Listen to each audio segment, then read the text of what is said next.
جان رکھو کہ دنیا کی زندگی محض کھیل اور تماشا اور زینت و آرائش اور تمہارے آپس میں فخر و ستائش اور مال و اولاد کی ایک دوسرے سے زیادہ طلب و خواہش ہے۔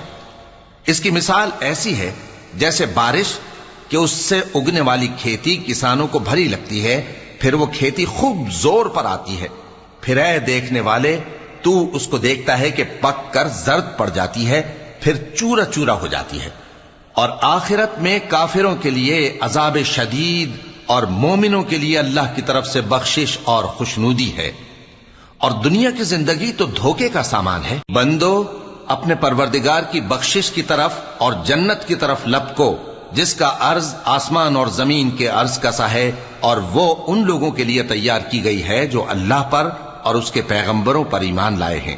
یہ اللہ کا فضل ہے، جسے چاہے عطا فرمائے، اور اللہ بڑے فضل کا مالک ہے۔